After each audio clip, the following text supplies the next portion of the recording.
Full disclosure, I've actually never played Pokemon Gold, Silver, or Crystal until about late last year when I made my video about the Game Boy printer. Chalk it up to me being a barely sentient 1 to 2 year old when they first came out, but by the time I got my hands on my first Pokemon game it was 2004 and we were well into Generation 3 with Pokemon Leaf Green. It's honestly a shame because these games have a lot of hidden features like I discussed in my Game Boy printer video, and today we'll be talking about one that hasn't been fully explored until just a few weeks ago. Generation 2's room decorations. Also, if you like what I do here, you might want to subscribe to this channel, and maybe follow me over on Twitch where I often stream the games that I turn into videos. When you use the PC in the player's bedroom in these games, you get the option to decorate your room. By default though, you only have 2 decorations, your default feathery bed and your town map that hangs on the wall by the stairs. Gen 2 is also extremely unhelpful in indicating how you're supposed to get more of these decorations, so let's start with the easy ones. Right off the bat, when you first start up the game, your mom will offer to save your money and keep some of it stored away for later. Every so often, once she's embezzled enough of your prize winnings, you'll get a call from her saying that she saw an item while shopping and bought it for you, dipping into your hard-won savings to do so. Most of the time she buys an item, including some basic supplies or even rare unbuyable items like a moonstone. However, every so often, she'll buy a decoration for your room. She'll buy a Charmander doll at $10,000 saved, which costs you $1,800, the Clefairy doll at $30,000, which costs $4,800, the Pikachu doll at $50,000, costing $8,000, and finally the big Snorlax doll at a whopping $100,000 saved and costs the player $22,800. Unfortunately, these 4 dolls are only a fraction of the decorations available in Generation 2, and are also unfortunately the only ones available within a single game.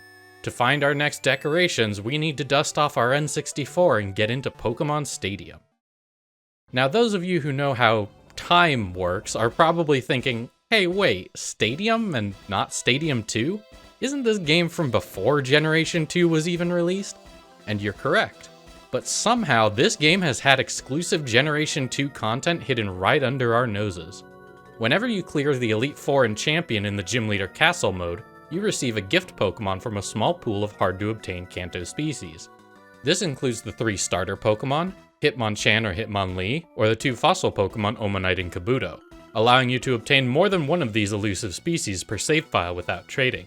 When transferred to Gold, Silver, and Crystal, they will recognize these unique gift Pokemon, and instead of their usual species' transfer held item, they will instead be carrying a normal box or a gorgeous box, depending on if they were obtained from Stadium's Round 1 or Round 2 mode version of the Gym Leader Castle.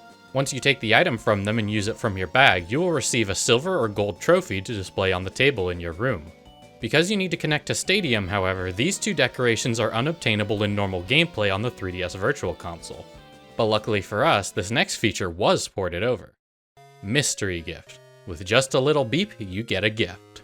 This line comes from Carrie, a little girl who likes to hang out on the 5th floor of the Goldenrod department store. Talking to her for the first time unlocks the mystery gift option on the main menu of the game, which utilizes the infrared sensor on top of the Game Boy Color to exchange information with up to 5 other players and send items once per day. When making the Virtual Console releases of Gold, Silver, and Crystal, the developers also made it possible to use the IR sensor on the new Nintendo 3DS models to perform the same exchange. But you can't use it on older models of 3DS systems, nor can you mystery gift between a new 3DS and a Game Boy Color. This also acts like an early form of record mixing, and allows you to battle against the other player's team in the Viridian City Trainer House. But more to the point, this feature is also where almost every decoration item in the game can be obtained, although it is absurdly and needlessly complex under the hood. To start, each item and decoration you can get from Mystery Gift has an assigned rarity. There are 16 common items, 16 common decorations, 8 uncommon items and decorations, 8 rares, and 2 super rares. Each player gets assigned a pool of items and decorations to give out based on their trainer ID, which dictates that each cartridge can send 8 kinds of commons, 4 types of uncommons, 1 type of rare, and 1 type of super rare. These pools even contain some exclusive items, such as Eon, Morph, and Music Mail, the Miracle Berry, which can only otherwise be found on Wild Mew and Celebi, and the Scope Lens, which not only has a unique effect for a held item in this generation, but is also in the rare pool, meaning only about 1 in 8 players can even send this item via Mystery Gift. Already, this means that if we want all the decorations, to get all 8 of the rares, you need at least 8 other games to mystery gift with, and none of them can overlap with each other's rare decorations. There's a very useful site called Blue Moon Falls that was instrumental in this journey, run by Ayano, who also hangs around the Pokemon Ribbons Discord. This site has a calculator for this exact purpose. Simply plug in your trainer ID and boom, there's every item and decoration your save file can give out. But when we say rare item, how rare is that? Well, for that we must look at how the game determines what you get every time you link. This is where even more research done by Ayano comes in. With the help of the Pokemon reverse engineering team who decompiled Pokemon Crystal, they determined that when you link up via mystery gift, the game rolls a series of checks to see what you should get. We start with a coin flip to determine if you're going to get an item or a decoration. Starting at common, the game rolls a 1 in 10 chance to upgrade to uncommon. If we get the upshift, the game then rolls a 1 in 5 chance to upgrade us to a rare. If that passes, it rolls a final 1 in 5 chance to upgrade us to a super rare. At any point, if we fail an upgrade chance, or the game gets all the way to super rare, it finally gives us an item or decoration of the chosen rarity. Decorations can also only be obtained once per save file, so if the game draws a duplicate rarity decoration, then you simply get an equivalent rarity item instead. When taken in aggregate, this boils down to a 90% chance to get a common, an 8% chance to get an uncommon, a 1.6% chance to get a rare, and a 0.4% chance to get a super rare. You're only supposed to be able to do 5 mystery gifts per day, and only 1 with each distinct player. So even if you did have enough friends without overlapping rares, it would likely take you weeks of gifting for you to get an appreciable collection of decorations. There is, however, a small loophole to this. By pressing down, select, and B on the title screen in Gold and Silver, or down, select, and B, release down and B, press up and left, and release select on Crystal, you can access a menu that lets you change the clock. It asks for a password derived from your trainer name, current money, and trainer ID, which you can find by using an online calculator. This menu is likely never intended for our use, but it does allow us to set the clock forward one day on our game to receive multiple mystery gifts in a single day. So in order to obtain all of the mystery gift available decorations, I simply have to reset the clock on Silver, gift with Gold, pick up any items from the delivery man in the Pokemon Center, and try again.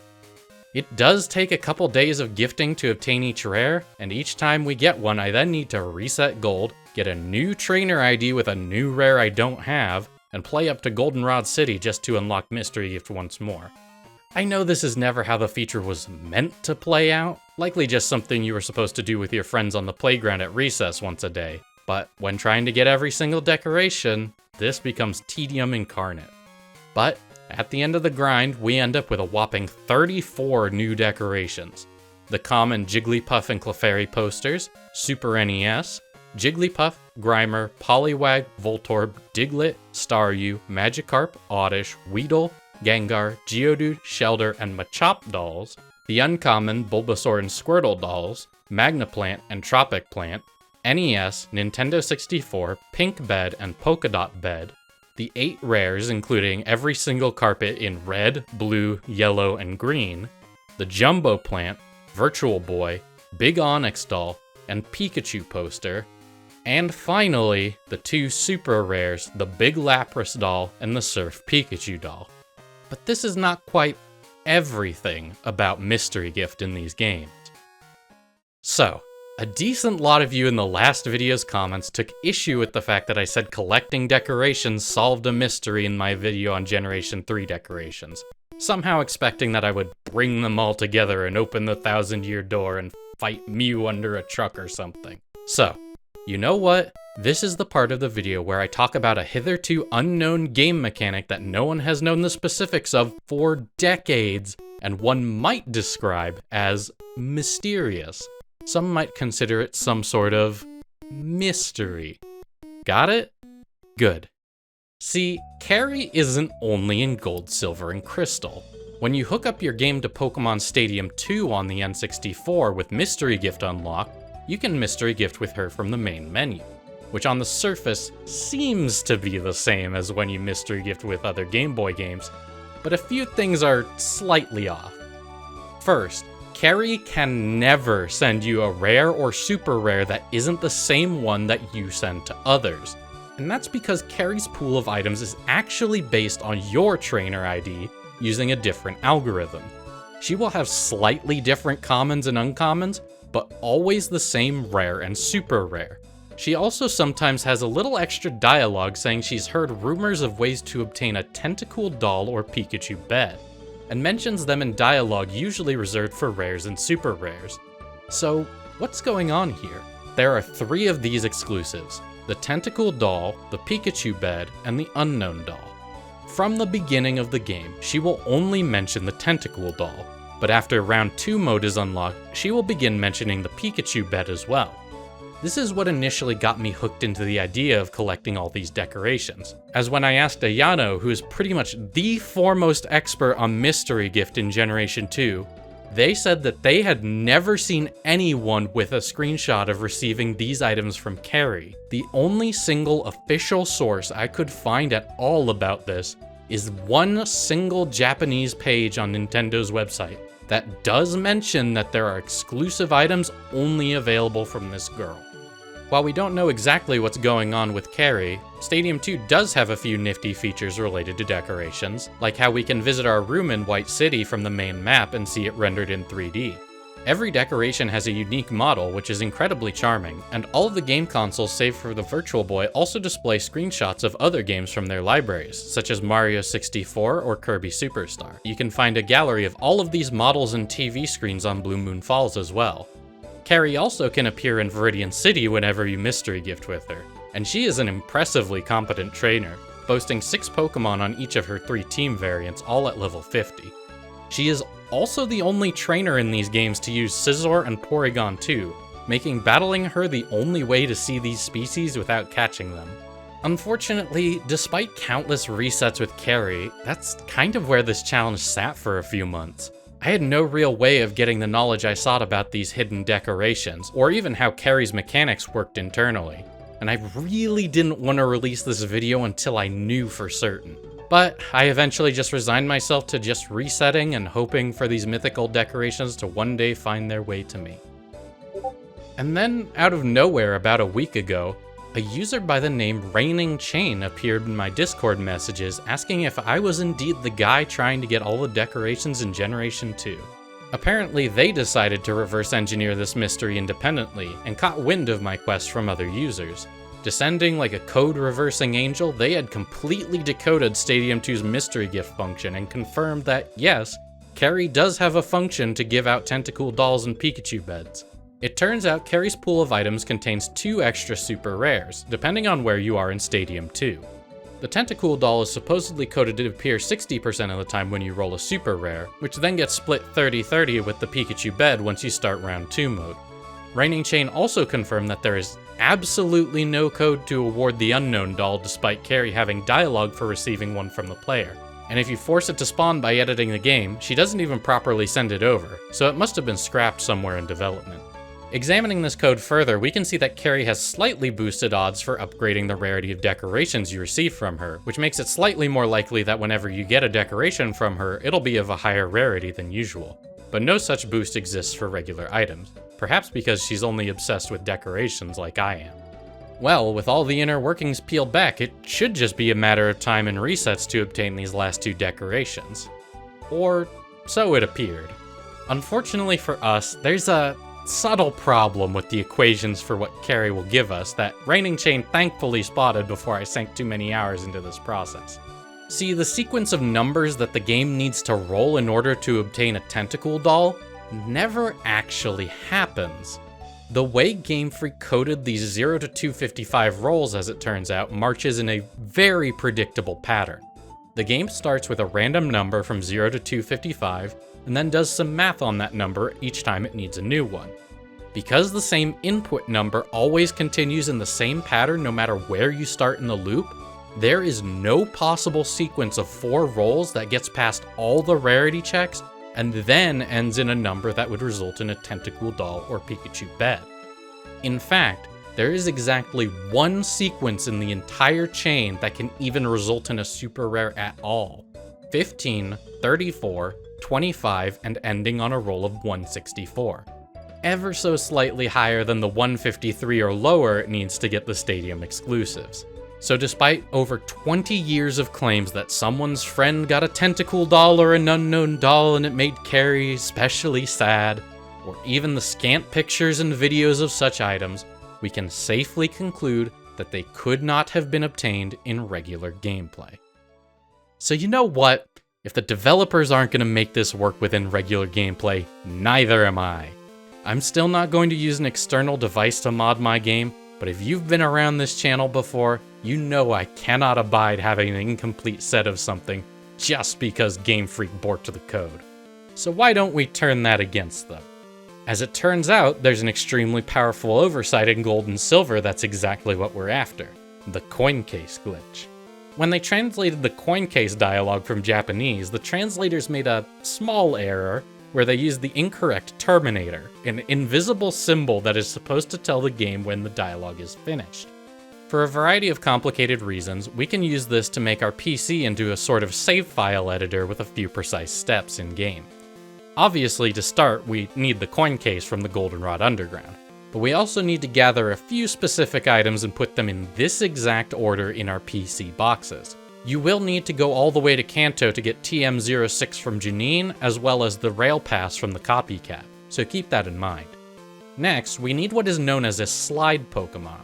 This is a fancy term for a low-level Pokémon that has particularly bad DVs, which are the precursors of IVs that go from 0 to 15 in this game. When you're hunting for a slide Pokémon, keep in mind that Pokémon gender is determined by the attack DV, so you can try to only catch female Pokémon who are guaranteed to have lower attack DVs than males. But for the most part, this is pretty much random. For the next step, you need to go out and catch a Quagsire and teach it Sleep Talk as its first move, which is next to where the Director was stashed during the Goldenrod Radio Tower takeover.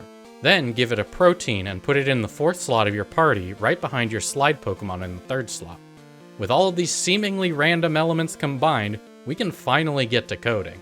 The setup we've created will turn the name of Box 9 in our PC into an operation for the game's memory. In this case, we want the flags for the Pikachu bed, Tentacool doll, and Unknown doll to be set to 1.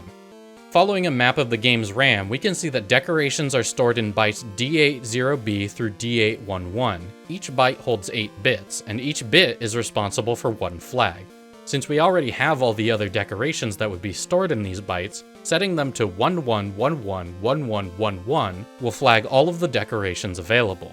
And because the game works in hexadecimal, we need to set these bytes to FF, which is 8 ones in hexadecimal.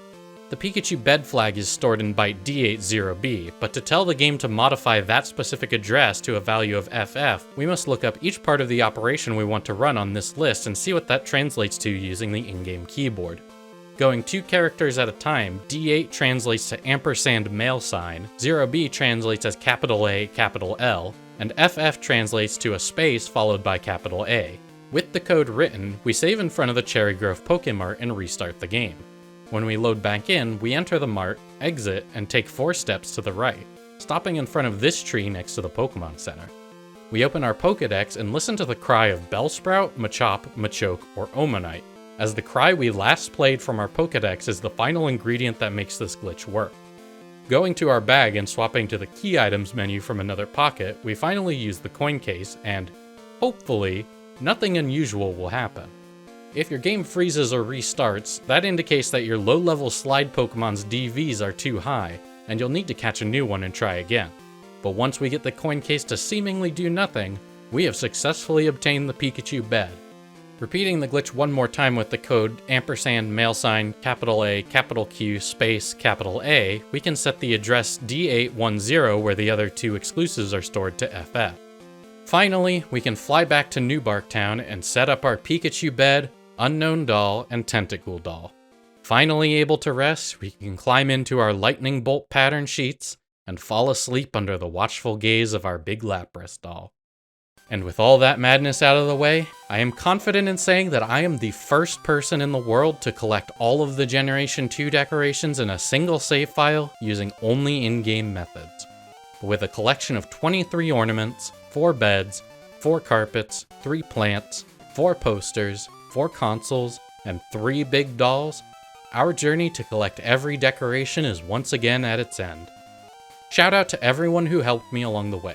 Ayano, Raining Chain, the Pret Discord, and many others who aided in the process. I literally could not have done this without you. And everyone, be sure to check out Blue Moon Falls in the description and sign Ayano's guest book if you're interested in learning more about classic Pokemon games. And thanks for watching.